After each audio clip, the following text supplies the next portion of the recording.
What would you do if the person you trusted most laid out evidence of a life you didn't recognize? I stood frozen in our dimly lit dining room, the air thick with the scent of burned coffee and betrayal. My wife, Clara, sat across from me, her hand steady as she spread a dozen Polaroid photos across the oak table. Each one showed unmistakably me laughing, touching, standing too close to women I'd never seen before. My blood ran cold, not because of guilt, but because I had no memory of these moments. How could I explain something I didn't understand? Clara's eyes, usually warm like honey, were sharp, cutting through me. "Who are they, David?" she asked, her voice low, trembling with a mix of hurt and accusation. I opened my mouth, but no words came. The photos were vivid, undeniable. In one, I was at a bar, my arm around a brunette in a red dress, her smile too intimate. In another, I was walking down a city street with a blonde, her hand brushing mine.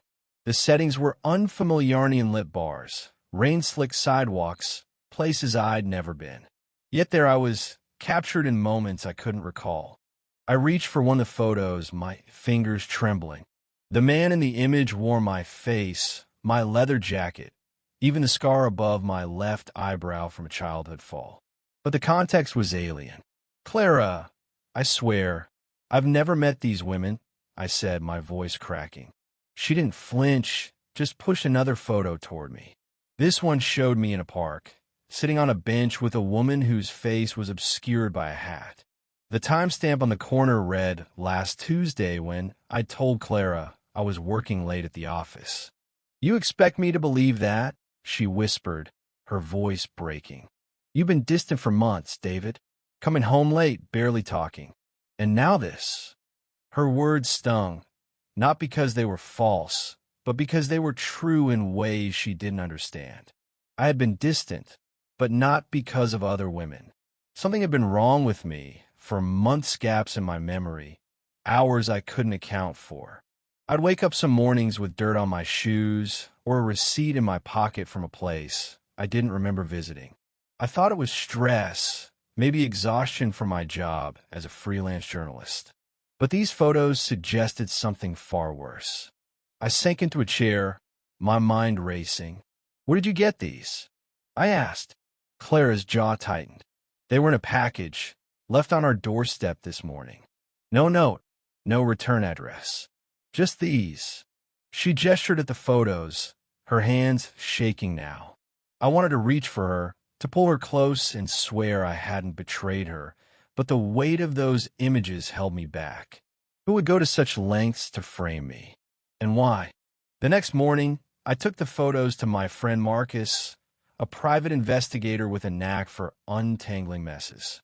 His office smelled of stale cigarettes and cheap cologne, but his eyes were sharp as he studied the images. "These are good," he said, holding one up to the light. "Too good. The lighting, the angles theory staged, David. Someone's playing you." I felt a flicker of relief, but it was short-lived. "Staged or not, they're convincing," I said.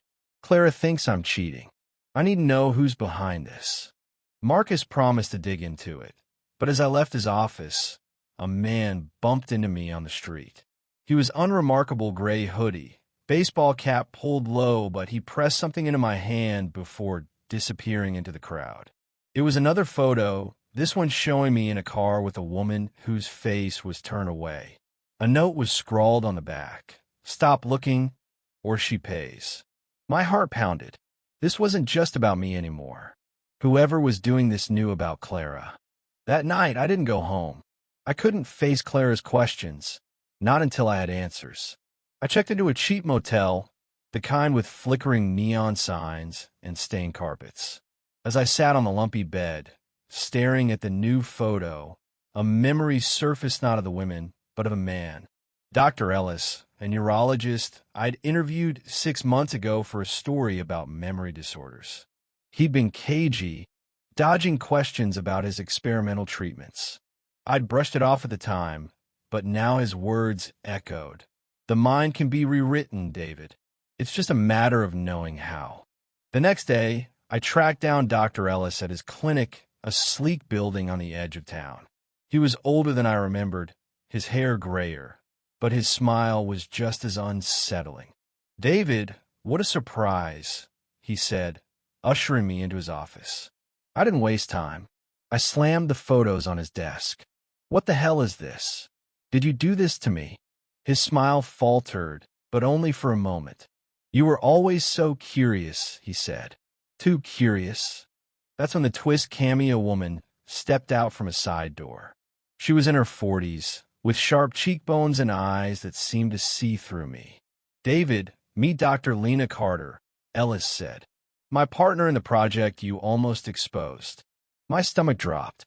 I remembered her now, vaguely, from the clinic during my interview. She'd been in the background, watching me. "What project?" I demanded. Lena's voice was calm, almost clinical. "We've been testing memory implantation, David. You were an ideal subject, skeptical, but not paranoid. We needed to see how far we could push the illusion." She gestured at the photos. "These moments never happened. We planted them in your mind, then staged the photos to match. Your wife was just collateral damage." I felt sick. "Why me?" I asked, my voice hoarse. Ellis leaned forward, his eyes gleaming. "Because you got too close to the truth. Your article could have ruined us. So we made you doubt yourself instead." Lena added, "The photos were meant to keep you distracted, to make you question your reality. But you're more stubborn than we expected." I stumbled out of the clinic, my mind reeling. They'd tampered with my memories, turned my life into a lie. But the threat against Clara was real. I raced home, my heart pounding. Clara was there, sitting at the table, staring at the photos. "David, where have you been?" she asked, her voice raw. I told her everything, Dr. Ellis, Lena, the experiment. She listened, her face a mask of disbelief and pain. "How do I know this isn't another lie?" she whispered. I didn't have an answer, not really. But I took her hand, and for the first time in months, she didn't pull away. "We'll figure this out together," I said. "I promise." The next day, we went to the police with Marcus's help. The photos, the note, Dr. Ellis's clinicit was enough to start an investigation. Weeks later, they raided the clinic, uncovering evidence of illegal experiments on dozens of patients. Ellis and Lena were arrested, but the damage to my life lingered. Clara and I rebuilt slowly. Trust is fragile, and those photos had cracked ours. But we learned to talk again, to listen. I started therapy to untangle the false memories, to reclaim the pieces of myself I'd lost. The experience taught me something profound. The truth isn't just what you see or remember, it's what you fight for, even when the world tries to make you doubt it. Clara and I fought, not just for our marriage, but for the life we deserved. And in the end, that was enough.